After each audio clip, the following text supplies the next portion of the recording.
72 years of a quiet, honest life, reduced to the humiliating click of a deadbolt. Maria Gillert stood on the concrete porch of the brick colonial she had paid off 2 decades ago, shivering in a thin cardigan. In her trembling hand was a faded leather coin purse holding exactly 2 $1 bills. Her own daughter had just changed the locks, citing a legal technicality buried in a stack of caregiver documents.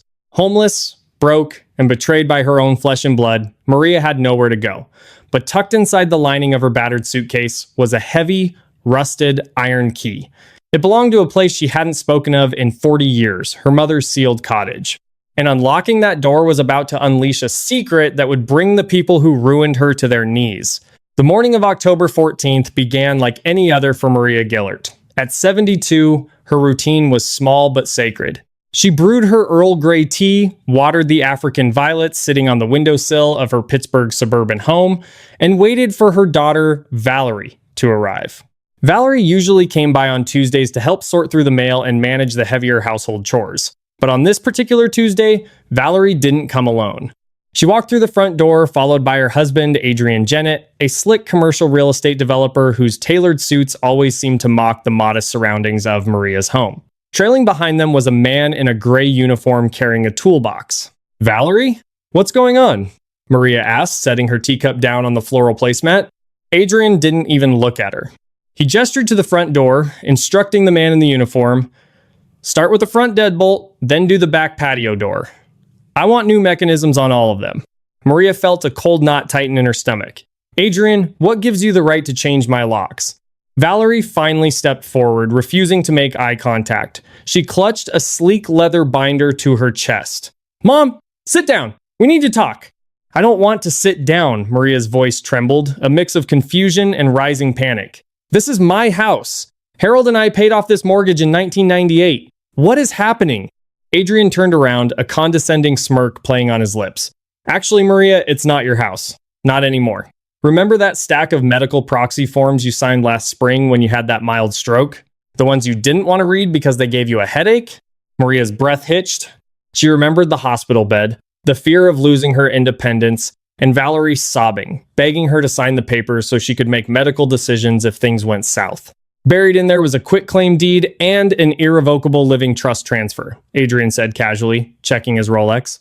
"You transferred the property to Valerie.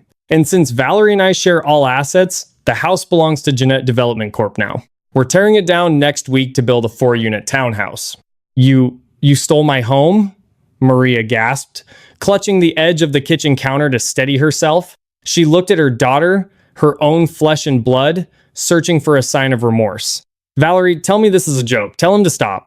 Valerie stared at the floor. "It's for your own good, Mom. You can't live here alone anymore. We've arranged a bed for you at the Shady Pines Assisted Living Facility. The state will cover it once your bank accounts are fully depleted, which Adrian took care of this morning." Maria's mind reeled. Her savings, her late husband's pension, gone. She rushed to the hallway table, grabbing her purse and pulling out her Chase Bank debit card, though she knew it was useless. She unzipped her worn leather coin purse. Inside sat exactly 2 crisp $1 bills, $2 to her name at 72 years old. "I won't go to a home," Maria whispered, her voice hardening with a sudden, fierce pride. "I am perfectly capable." "Well, you can't stay here," Adrian snapped. "The locksmith is finishing up. Grab a suitcase. You have 10 minutes to pack your clothes. If you don't go to the facility, that's your choice. But you're leaving this property today." 10 minutes later, Maria found herself standing on the cracked sidewalk, a single, battered brown Samsonite suitcase at her feet. The heavy oak door slammed shut behind her, followed by the definitive metallic click of the new lock. She was completely alone. She walked to a nearby diner, dragging the heavy suitcase behind her. Her joints ached, a cruel reminder of her age. Sitting in a corner booth, she ordered a black coffee for $1.50, leaving her with a single 50-cent piece. As she sat there, staring out the rain-streaked window, her hands mindlessly traced the interior lining of her old suitcase. Her fingers brushed against something hard and metallic hidden beneath a tear in the fabric. Curious, she worked her fingers into the hole and pulled it out. It was a heavy, rusted iron key. Attached to it was a faded, brittle piece of masking tape with a single word written in her late mother's elegant, looping handwriting: Oakhaven. Maria stared at the key, her heart pounding a frantic rhythm against her ribs. Her mother, Beatrice Henderson, had been an eccentric, fiercely private woman. In 1986, Beatrice had abruptly boarded up her beloved summer cottage in the deep woods of the Shenandoah Valley, packed her bags, and moved into a tiny apartment in the city. She refused to ever speak of the cottage again, claiming a great evil resided in those walls. When Beatrice passed away a decade later, the property was left to Maria. But Maria had been too busy raising Valerie and dealing with her husband's illness to ever make the trip down to Virginia. The property taxes were pennies, automatically deducted from an old trust, and the cottage had sat abandoned and sealed for nearly 40 years. Maria looked down at the 50 cents in her hand, then at the heavy iron key. She had no home, no money, and a family that had discarded her like yesterday's trash. But she had this key, and suddenly, she felt an inexplicable, magnetic pull to the one place in the world that still belonged to her. Getting from Pittsburgh to the rural foothills of the Shenandoah Valley with only 50 cents to your name is a task that would break a much younger woman. But Maria Gillert was running on something more potent than youth. She was running on the sheer, burning adrenaline of betrayal. She walked 3 miles to a truck stop on the edge of the interstate. The October wind whipped through her thin cardigan, chilling her to the bone. Her arthritis flared in her knees with every step, but she gritted her teeth and kept moving. At the diner attached to the truck stop, she found a bulletin board where drivers posted their routes. Swallowing her pride, Maria approached a burly, bearded trucker in his 50s who was finishing a plate of eggs. "Excuse me," she said, her voice polite but firm. "My name is Maria. I am trying to get to Front Royal, Virginia. I have no money, but I promise I will sit quietly and not bother you. It's a matter of absolute urgency." The trucker, whose embroidered jacket read Pete, looked her up and down. He saw the gray hair, the exhausted lines around her eyes, and the heavy suitcase. He sighed, wiping his mouth with a napkin. "My mother looked a lot like you, ma'am. Passed away last year. I'm heading down I-81 towards Roanoke. Front Royal is on the way. Grab your bag." The ride took 6 hours. Pete was a man of few words, playing classic country music softly on the radio, which gave Maria time to think. She closed her eyes, trying to remember the Oak Haven cottage. She had spent her childhood summers there. It was a beautiful, rustic stone house built into the side of a hill, surrounded by ancient, towering pines. But her memories of the place ended abruptly in her 20s. She remembered the frantic phone call from her mother in the dead of night in 1986. Beatrice had been hysterical, screaming about papers, lies, and men in dark suits. Maria had chalked it up to an early onset of dementia. Had she been wrong? Pete dropped her off at a gas station just outside the town limits of Front Royal as the sun was beginning to dip below the horizon, painting the sky in bruises of purple and orange. "You got someone coming to get you, Miss Maria?" Pete asked, looking concerned. "I have a house just a few miles up the old logging road," she lied smoothly, not wanting him to worry. "Thank you, Pete. You are a good man." The reality of her situation set in as the taillights of Pete's rig faded into the distance. Oak Haven was at the end of a forgotten, winding dirt path called Miller's Hollow. It was a 2-mile hike uphill. Maria began to walk. The silence of the deep woods was absolute, broken only by the crunch of dead leaves beneath her orthotic shoes and the rhythmic wheels of her suitcase. Shadows lengthened, turning the trees into skeletal fingers grasping at the twilight. Her breathing became ragged. Every muscle in her body screamed for rest, but the image of Adrian's smug face pushed her forward. "You transferred the property to Valerie." The echo of his voice was a whip at her back. After an agonizing hour, the dense tree line finally broke. There it was, Oak Haven. Maria stopped, her chest heaving, and stared. The cottage looked like something out of a forgotten fairy tale. Thick green ivy and thorny brambles had crawled up the native stone walls, practically swallowing the structure whole. The roof sagged slightly under the weight of decades of fallen pine needles, but it stood. She dragged her suitcase onto the wooden porch, the planks groaning in protest under her weight. The front door was solid oak, reinforced with heavy iron bands. Over the main doorknob was a massive, rusted padlock. Maria pulled the heavy iron key from her pocket. Her hands shook uncontrollably as she inserted it into the padlock. For a terrifying second, it didn't budge. The rust was too thick. "Please," Maria whispered into the cold night air, using both hands to grip the key. "Please, Mom. Let me in." She twisted with all her remaining strength. With a loud, grinding snap, the internal tumblers gave way. The padlock popped open, heavy and cold in her hands. She removed it, tossed it onto the porch, and pushed down on the iron latch of the door. The door creaked open, the hinges screaming, a protest that hadn't been heard in 40 years. A wave of stagnant, freezing air rushed out of the darkness, carrying the heavy scent of dry wood, old paper, and preserved time. Maria reached blindly inside. Her hand finding a dusty flashlight she remembered her father keeping on the entryway table. Miraculously, when she clicked the switch, the heavy-duty batteries, sealed in wax, managed a weak yellow beam. She stepped over the threshold, closing the door firmly behind her to shut out the night. She was inside. Maria stood in the entryway, sweeping the weak beam of the flashlight across the living room. It was like stepping into a time capsule, a photograph frozen in the summer of 1986. White canvas sheets had been draped over the armchairs and the long sofa, now gray with a thick layer of undisturbed dust. On the coffee table, a porcelain teacup sat exactly where her mother had left it, the tea inside long evaporated, leaving a dark, crusted ring at the bottom. A stack of Reader's Digest magazines rested on the side table. It was eerie, deeply unsettling, and yet completely untouched by the outside world. Exhaustion finally overtook her adrenaline. Maria found an old kerosene lamp on the mantel. She had spent enough childhood summers here to know how to trim the wick and light it with the matches still sitting in the tin box beside it. As the warm orange glow flickered to life, the shadows in the room danced. She pulled a sheet off the sofa, lay down with her coat still on, and fell into a deep, dreamless sleep. When Maria woke, pale morning light was fighting its way through the grime-caked windows. Her body was incredibly stiff, her joints protesting as she sat up. Her stomach rumbled violently. She hadn't eaten anything since the black coffee yesterday. But food was secondary right now. She needed to know why her mother had abandoned this place in such a panic. She began to search the house. The kitchen was empty, the pantry stripped bare of perishables, the bathroom smelled of dry pipes. Finally, Maria made her way upstairs to her mother's master bedroom. The room was perfectly made. The bed had tight hospital corners, but something was wrong. Unlike the rest of the house, which felt abandoned in an orderly fashion, this room bore the chaotic scars of a frantic search.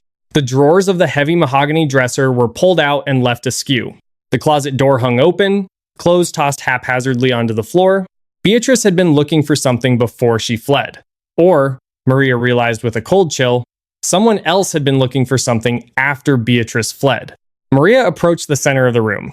The large Persian rug, a beautiful antique of deep reds and blues, was bunched up near the foot of the bed. Maria crouched down, her knees popping, and pulled the rug completely back. The hardwood floorboards beneath were wide and made of solid pine, but one board, right in the center, was missing the square-headed iron nails that held the others down. The wood was slightly darker, as if touched repeatedly by human hands.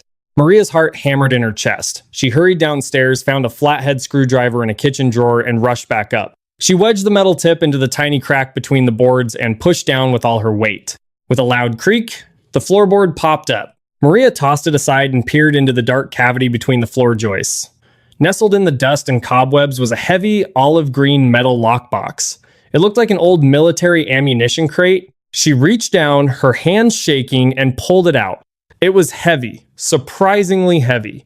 There was no lock on the front, only a heavy metal clasp. Maria threw the clasp back and opened the lid. The smell of old yellowing paper wafted up. Inside the box were no family heirlooms, no jewelry, no sentimental photographs. Instead, it was packed to the brim with official documents. Manila folders, ledgers bound in cracking black leather, and stacks of letters bound by brittle rubber bands. Maria pulled out the first ledger and opened it to a random page. It was a record of financial transactions dating back to 1978. The handwriting was her father's, but it was the names written in the columns that made Maria's breath catch in her throat. Philip Jeanette, $45,000. Land transfer, parcel 4, Philip Jeanette, $120,000. Mineral rights leverage, Philip Jeanette, unpaid. Fraudulent transfer, Philip Jeanette, Adrian's father. The patriarch of Jeanette Development Corp. Maria frantically grabbed a thick manila folder labeled confidential, do not destroy in her mother's handwriting. She opened it. Inside was a bundle of letters exchanged between her mother and a lawyer in the mid-1980s. She read the top letter, dated the 12th of September 1986.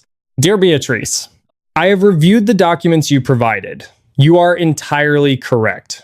Philip Jeanette did not legally purchase the 500 acres encompassing Oak Haven and the surrounding valley. He forged your late husband's signature on the transfer deeds.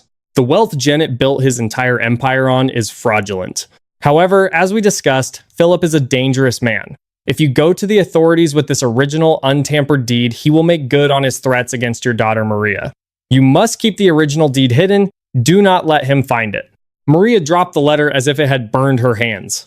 Her mind connected the dots with horrifying clarity. Adrian's family hadn't just gotten rich on their own. They built their entire multi-million-dollar real estate empire on land they stole from Maria's father, and Adrian. Adrian hadn't married Valerie out of love. He married her to keep an eye on the Gillert family. He married her to ensure they never found out the truth and to slowly drain the last of the properties Maria owned under the guise of managing her estate. The eviction yesterday wasn't just greed. It was the final cleanup of a generational crime. Maria looked back into the metal box. At the very bottom lay a heavy, sealed parchment envelope. She carefully opened it.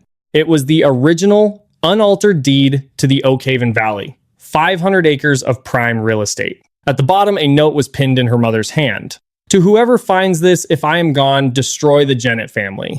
Maria Gillert, 72 years old, with $2 to her name, sat alone in the dusty bedroom. A slow, dangerous smile crept across her wrinkled face. She wasn't homeless.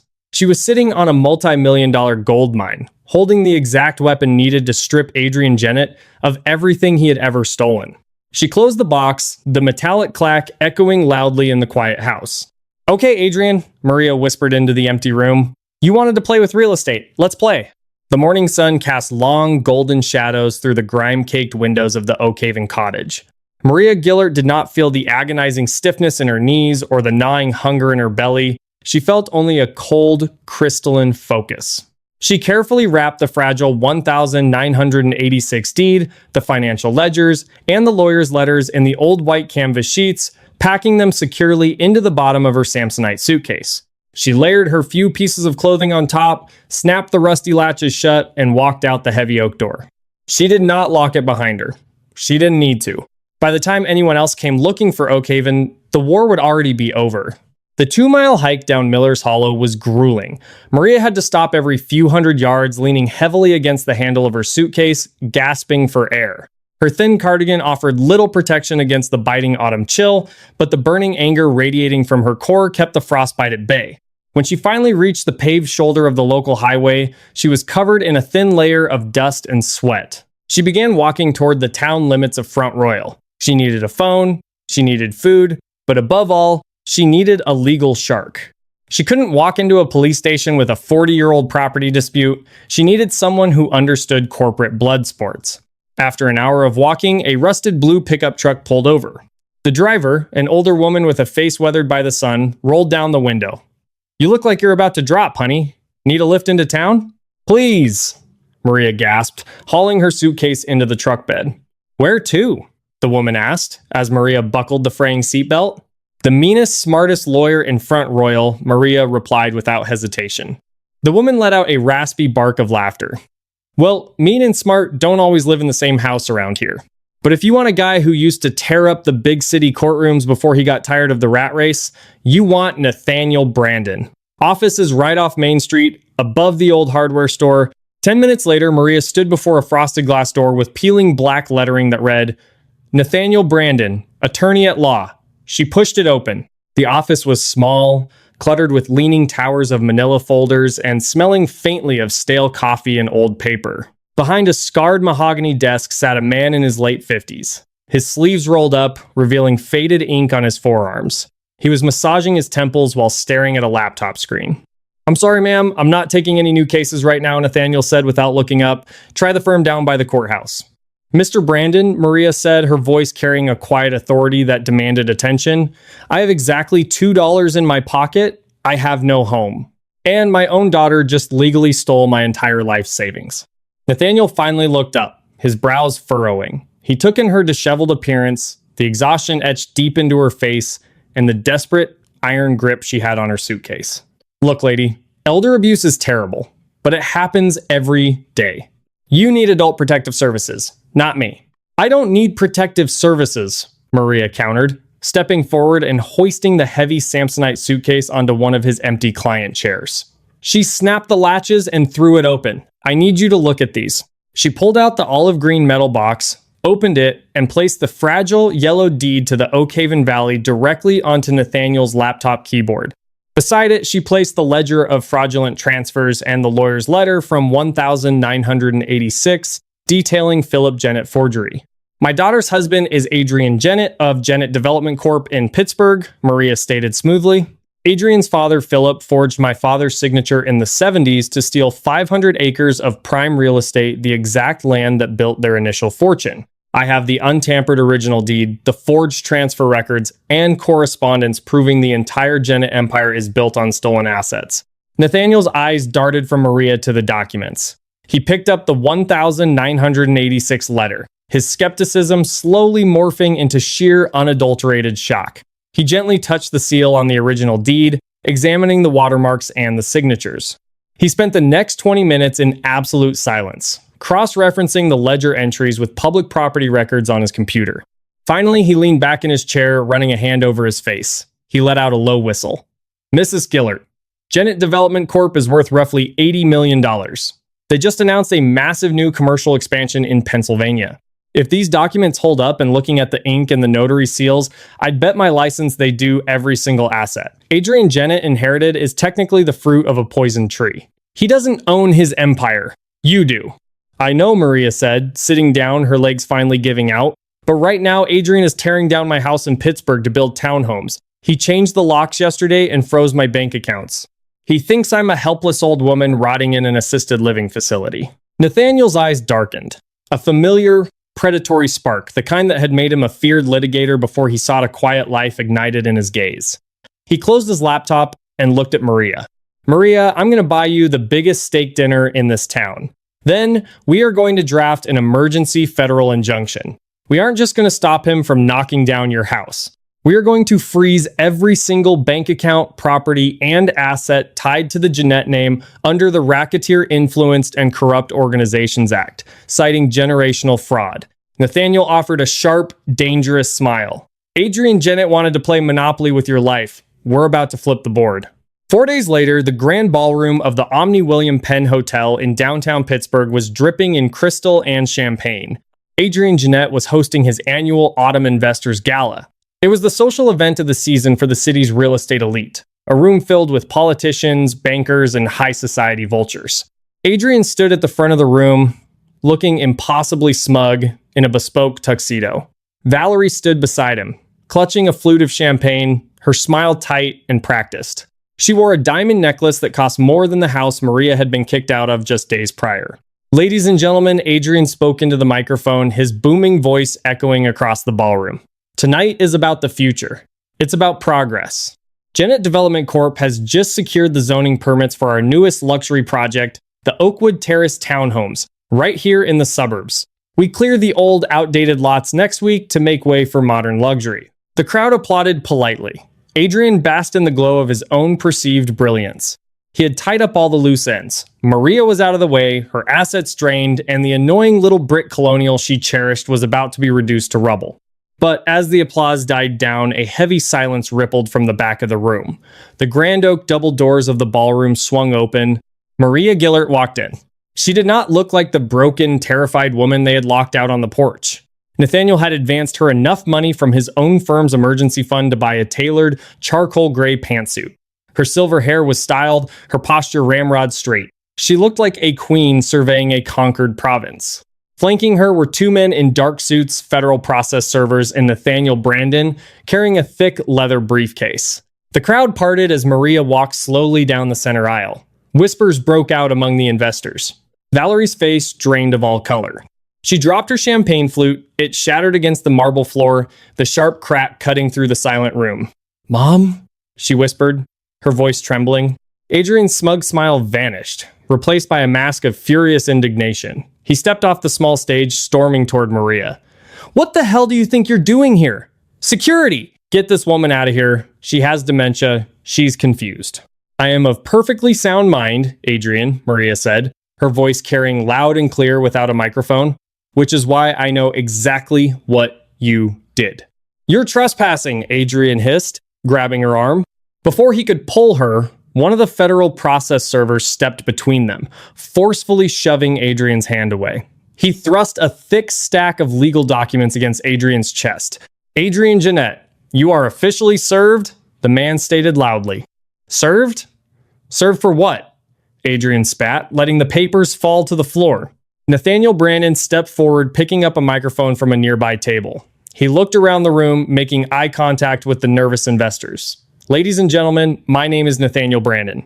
I am the legal counsel for Mrs. Maria Gillert. As of 1 hour ago, a federal judge signed an emergency injunction freezing every single asset, bank account, and property deed held by Jeanette Development Corp." The ballroom erupted into gasps. Investors murmured frantically to one another. "That's a lie," Adrian roared, his face turning a violent shade of purple. "This is slander. I'll sue you into the ground." "You can't afford to sue anyone, Adrian," Maria said, her tone ice cold. She stepped closer, lowering her voice so only he and Valerie could hear, though the microphone picked up every word. "Because the money you used to hire your lawyers, the money you used to buy Valerie those diamonds, the money you used to build this entire company, none of it is yours." Maria reached into Nathaniel's briefcase and pulled out a high-quality color copy of the 1986 deed, protected in a clear sleeve. "In 1978, your father, Philip Jeanette, forged my late husband's signature to steal 500 acres of land in Virginia. He used that stolen land as leverage to secure the loans that started Jeanette Development Corp," Maria explained, her eyes locking onto Adrian's panicked gaze. "My mother found out. She hid the original deed and the proof of the forgery in a locked box at our summer cottage. The cottage I still own. The cottage I just visited." Adrian stumbled back as if physically struck. His eyes darted to the copy of the deed in Maria's hands. He knew the rumors about his father's shady past, but he thought the paper trail had been burned decades ago. "You stole my house 4 days ago, Adrian," Maria continued, her voice rising, dripping with righteous fury. "You left me on the street with $2. But you forgot one crucial detail. In your rush to steal my Pittsburgh home, you never checked the title to the Virginia property because you didn't know it existed." Valerie was sobbing openly now, her hands covering her face. "Mom, please. I didn't know about the Virginia land. I just wanted to make sure you were taken care of. Adrian said you couldn't manage your finances." Maria looked at her daughter, feeling a profound, aching sadness mixed with an unshakable resolve. "You didn't care about my finances, Valerie. You cared about your inheritance. You signed the paperwork that put me on the street. You are just as guilty as he is." Adrian, realizing his entire life's work was unraveling in front of his biggest investors, panicked. He turned to Valerie, his eyes wild.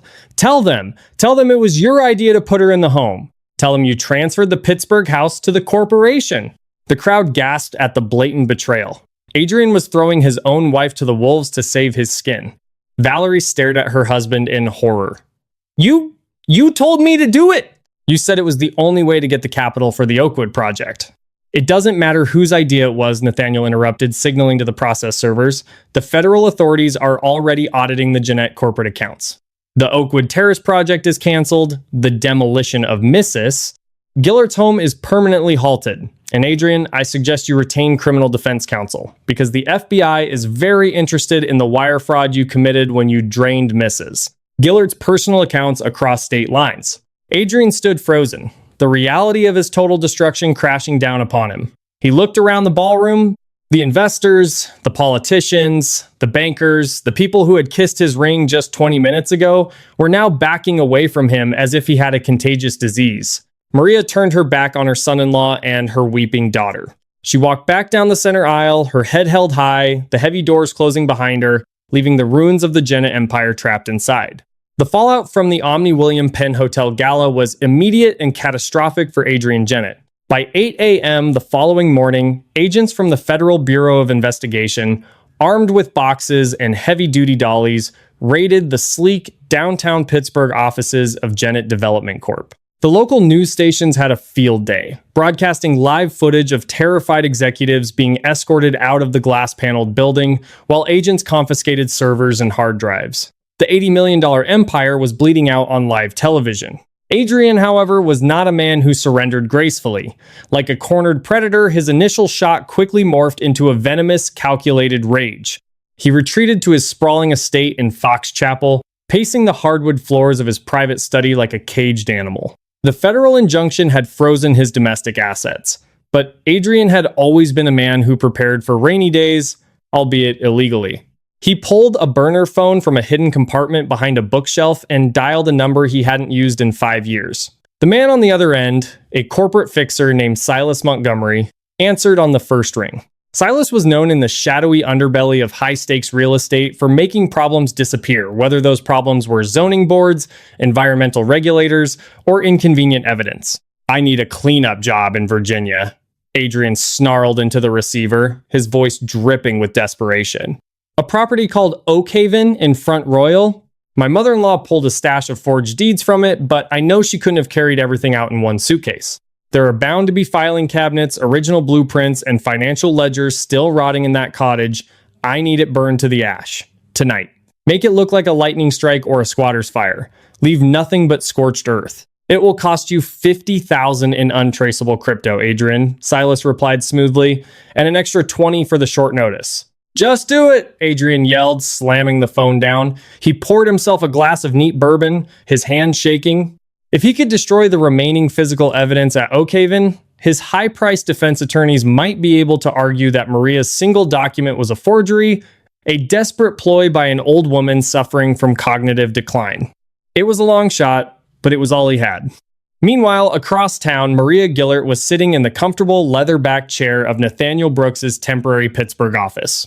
Nathaniel had flown in with her, establishing a war room to manage the incoming avalanche of legal filings. Maria was sipping hot tea, staring out the window at the city skyline. She felt a profound sense of calm.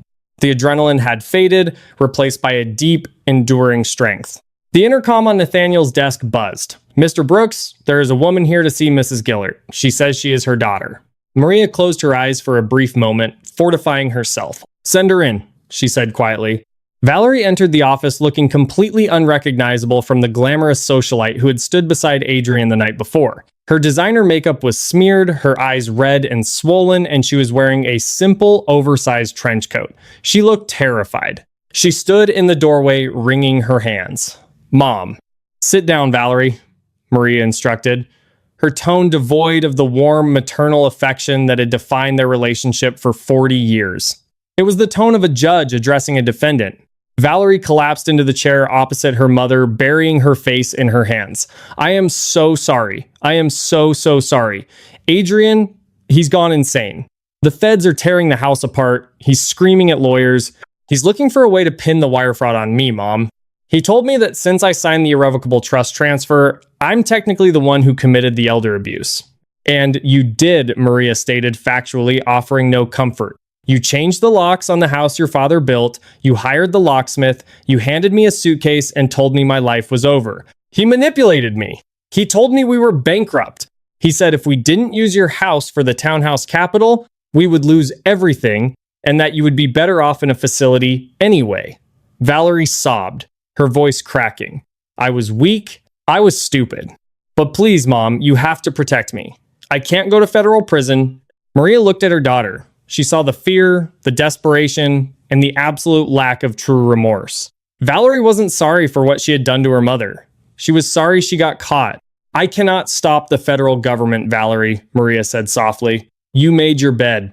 Valerie abruptly stopped crying. She reached into the pocket of her trench coat and pulled out a small silver USB drive. She placed it on Nathaniel's desk. Her eyes hardened, a flash of Adrian's ruthless survival instinct surfacing in her. "What if I give you the nail for his coffin?" Valerie whispered. "Adrian thinks he's smart, but he talks in his sleep. And he leaves his safe unlocked when he's drunk. This drive contains the routing numbers, passwords, and offshore shell company structures for his hidden accounts at Butterfield Bank in the Cayman Islands. It's where he's been funneling the profits from the stolen Virginia land for 15 years. There is over $20 million sitting there, completely hidden from the IRS and the FBI. Nathaniel leaned forward, his eyes locking onto the small silver drive. "If you hand this over, Valerie, you are officially an informant. It might buy you leniency, perhaps probation, but it guarantees Adrian will spend the rest of his natural life behind bars." "I want immunity," Valerie demanded, looking at her mother. "I give you the offshore accounts, you get your money, and you tell the judge I was under duress." Maria stared at the USB drive, then up at the daughter she no longer recognized. "Leave it on the desk, Valerie. I will have Nathaniel submit it to the authorities. As for your immunity, that is between you and God. Get out of my sight." Valerie opened her mouth to argue, but the absolute freezing resolve in Maria's eyes silenced her. She stood up, wrapping the coat tightly around herself, and walked out of the office, entirely alone. Later that evening, as the sun dipped below the horizon in the Shenandoah Valley, Silas Montgomery crept through the dense woods of Miller's Hollow. He carried 2 heavy jerry cans of gasoline. He wore night vision goggles, navigating the treacherous roots and brambles with practiced ease. He finally spotted the stone walls of the Oak Haven cottage looming in the darkness. He unscrewed the cap of the first gasoline can, a cruel smile forming on his face. This was easy money. Suddenly, the blinding glare of high-intensity halogen floodlights snapped on, illuminating the forest with the brilliance of the midday sun. Silas froze, dropping the gasoline can. "Drop your weapons and put your hands on your head." A voice boomed through a megaphone. From the shadows of the porch and the surrounding tree line, half a dozen Virginia state troopers emerged, their service weapons drawn and leveled squarely at Silas's chest. Back in Pittsburgh, Nathaniel Brooks' phone buzzed. He answered it, listened for a moment, and smiled. He looked across the desk at Maria. "Well, Maria," Nathaniel chuckled, "it seems Adrian just caught his second felony of the week: attempted arson and destruction of evidence. Having the local police set up a permanent watch at the cottage was the smartest $100 I ever spent." Maria took a slow sip of her tea. When you corner a rat, Nathaniel, you always know exactly where it will try to chew its way out. It's time to finish this. 3 months later, the bitter winter wind howled through the streets of Pittsburgh, but inside the mahogany-paneled conference room of the federal courthouse, the atmosphere was suffocatingly hot. This was the final mediation session before the criminal trial commenced. Maria Gillert sat at the head of the long oak table, dressed in a sharp navy blue suit, her posture immaculate. Nathaniel Brooks sat to her right, calmly organizing a stack of thick legal binders. Across the table sat Adrian Jeanette. The past 90 days had aged him a decade. His bespoke suits no longer fit, they hung loosely on his shrinking frame. His skin was pale, his eyes surrounded by dark, bruised bags of sleep deprivation. His high-priced defense team sat beside him, looking distinctly uncomfortable. They knew they were holding a losing hand. The federal prosecutor, a no-nonsense woman named Sarah Higgins, cleared her throat to begin the proceedings. "Let's not waste time, gentlemen," Higgins stated, addressing Adrian's lawyers. "The Department of Justice has compiled a mountain of evidence. We have the original 1,986 forged deed verified by 3 independent forensic handwriting analysts. We have the ledger of fraudulent transfers. We have the testimony of Silas Montgomery, who flipped on your client regarding the attempted arson at Oak Haven in exchange for a plea deal. And most damning of all, thanks to a USB drive provided by Valerie Jennett, we have a complete mapping of your client's illegal offshore accounts at Butterfield Bank." Adrian flinched violently at the mention of Valerie's name. The betrayal of his wife had been the final, fatal blow to his sanity. "My client maintains that he had no knowledge of his father's actions in the 1970s. Adrian's lead attorney began weakly. Nathaniel Brooks laughed out loud. It was a sharp, biting sound. "Counselor, please. Ignorance is not a defense when your client actively attempted to burn down the evidence of said crime. Furthermore, the wire fraud committed against Mrs. Gillert 3 months ago demonstrates a clear, ongoing pattern of predatory financial behavior." Nathaniel leaned across the table, locking eyes with Adrian. "Here is the deal, Adrian. There is no negotiation. You are going to sign a full, unconditional surrender of the Jennett Development Corp. To the Gillert estate. Every building, every permit, every penny in the corporate accounts, you will authorize the repatriation of the $20 million from the Cayman Islands directly to Mrs. Gillert. In exchange, Mrs. Gillert will ask the prosecutor to take the death penalty off the table if you are convicted of the federal RICO charges." Adrian's head snapped up. "The death penalty? For fraud? For racketeering, money laundering, elder abuse, wire fraud, and conspiracy to commit arson?" the prosecutor corrected smoothly. "We are seeking a minimum of 45 years in a maximum security federal penitentiary. If you sign the corporate surrender today, I will cap my recommendation at 25 years. Adrian looked at his lawyers. They nodded slowly, their expressions grim. "Take the deal, Adrian," his lead counsel whispered. "If we go to trial, you will die in a concrete box." With shaking hands, Defeated and utterly broken, Adrian Jennett picked up the solid gold Mont Blanc pen he had used to sign the eviction order against Maria just months prior. He applied it to the heavy stack of surrender documents. As the ink flowed, the Jennett empire officially ceased to exist. A year later, the spring sun was shining brightly over the Pittsburgh suburbs. Maria Gillert stood on the concrete porch of her brick colonial home. The house had not been torn down. Instead, using the repatriated offshore funds, Maria had entirely renovated it. The windows were new, the roof was replaced, and the garden was blooming with dozens of vibrant African violets. She held a brand new polished brass key in her hand. She slid it into the lock, turning it with a satisfying click, and pushed the door open. The house was warm, smelling of fresh paint and Earl Grey tea. She was finally home. Nathaniel Brooks pulled his car into the driveway and walked up the path, carrying a thick manila envelope. He smiled as he greeted her. "Good morning, Maria. You look radiant," he said, handing her the envelope. "Good morning, Nathaniel. Please come in. The tea is just brewing." They sat at the newly installed granite kitchen counter. "The final paperwork for the Virginia property went through this morning," Nathaniel announced, tapping the envelope. "The Virginia Nature Conservancy has officially purchased the Oak Haven Valley for $12 million. They are turning the 500 acres into a protected wildlife sanctuary. No one will ever build on that land, just as your mother wanted." Maria smiled, a deep, peaceful joy settling in her chest. That is wonderful news. Beatrice would be very happy. And the foundation? The Gillert Elder Protection Trust is fully funded and operational, Nathaniel confirmed. "We have 20 lawyers on retainer across the state, completely free of charge for any senior citizen facing unlawful eviction or financial abuse from their families or corporations. You've created an ironclad shield, Maria." "Good," Maria nodded. "No one should ever have to stand on their porch with $2 in their pocket wondering how they are going to survive the night." "Have you heard from Valerie?" Nathaniel asked gently. Maria's smile faded slightly, but the profound sorrow that used to accompany her daughter's name was gone. "I received a letter last week. She is living in a studio apartment in Ohio, working as a cashier at a grocery store. Adrian is in the federal penitentiary in Leavenworth. She asked for money to help with her rent. And I sent her a list of affordable housing programs in her area, along with the phone number for a financial literacy class," Maria said firmly. "I am not responsible for the consequences of her greed. She made her choices. I have made mine." Maria stood up, walking over to the windowsill to water her violets.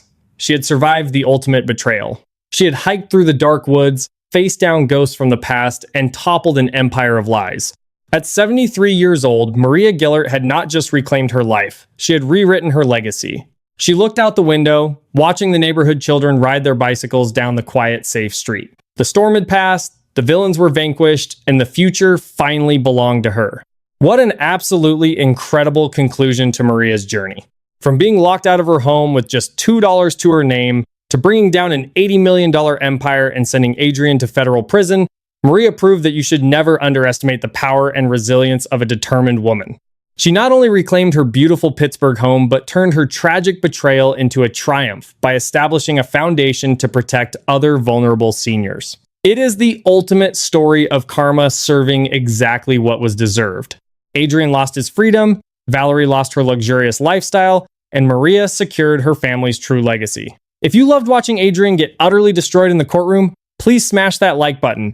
Share this video with someone who loves an epic revenge story, and don't forget to subscribe to the channel for more unbelievable real-life dramas just like this one. See you next time.